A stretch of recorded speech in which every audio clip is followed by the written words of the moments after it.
I am so pleased to be able to turn over the microphone to Ms. Jacqueline Anderson at Eaton Elementary. She and I had a fabulous conversation earlier this summer about their program, and I was so inspired, as I am sure you will be as well. So I will turn it over to you, Ms. Anderson, to share as you see fit. Okay, good afternoon. Thanks, Alex, for this opportunity to talk to others in our community about our outdoor eating program and our plan. Um, as you might expect, you're right. Being very flexible is very important in this process, and communicate. Early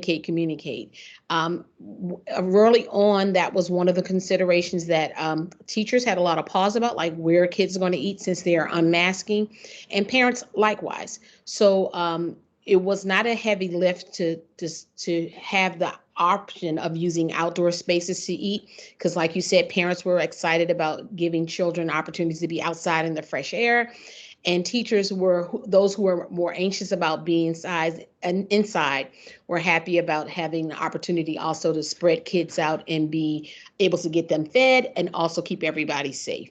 We did do the grab and go kind of style.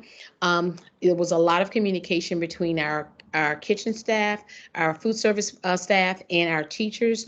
So each morning, students would just pick up their breakfast on the way into class. So they did eat breakfast in the class, but breakfast was usually a kind of a short, quick bite to eat. Teachers, of course, with the HEPA filters on, we were in a swing space last school year. So we had doors and windows that could be open. So there was some fresh air circulating as well as the ventilators that were working.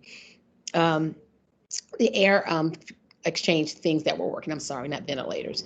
And then for lunch, the food service persons would get a count of what each student wanted with the variety that was offered, and she would package and deliver to a table right outside the classroom. So at the end of the morning and it was time for lunch, they would head out, pick up their bag of what they ordered for lunch, and head to the eating stations.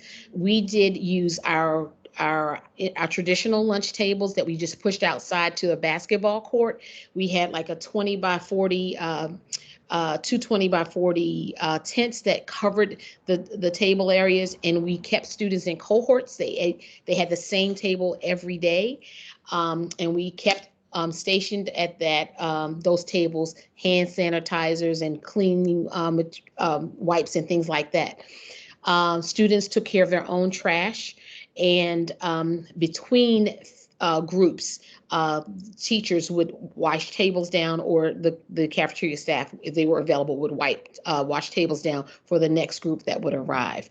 In addition to using the basketball court space, again, we were housed on UDC's campus, which had a lot of very pretty trees and just nice grassy spaces to be. And we had a huge decking that was holding up our swing space. We were in trailers. So we had purchased, I'm not sure, Alex, if you put in the image of the seats that I shared with you, the desk, the little red desk, so they could see what that looks like. Kids would also just sit in groups with their peers, and like around a tree or in a open space outside, and just have lunch in like groups, like picnic style kind of, but on these little cute bench or desk seats that were purchased through a partner. We did not have, it was not a heavy lift for us to talk about moving outside to eat. We were concerned about um, the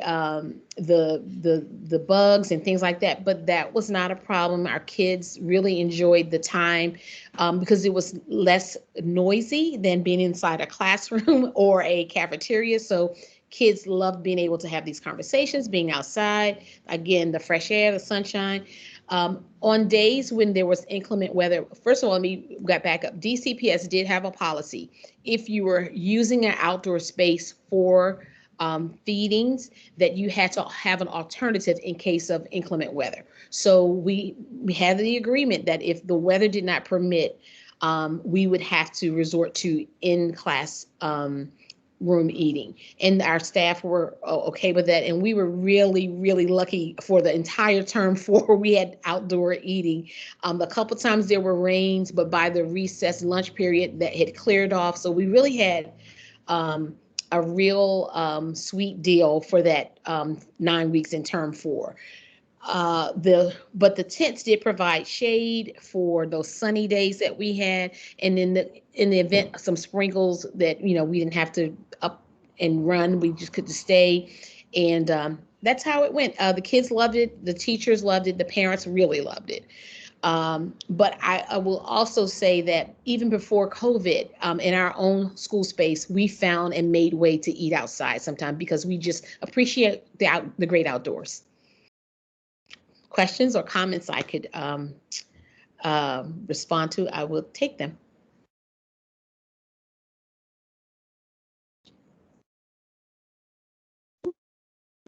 Thank you so much. I think Beth is looking for the picture of the desk, so we can drop that into the chat also, or we can send it out with the evaluation.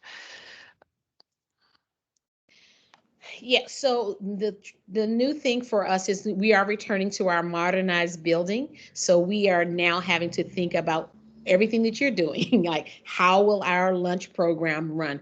Absolutely, outdoors will still be a part of our plan. We have outdoor furniture.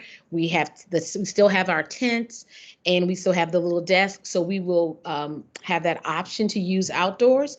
But because now we have we have a separate gymnasium and cafeteria. Before we had our cafetorium, we have more space to spread out in.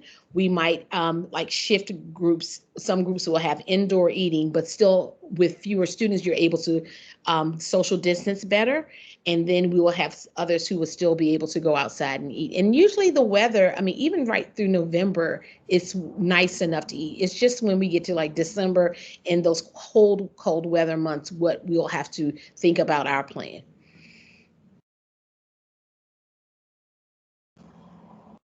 Okay. Great question. Thank you. Brittany?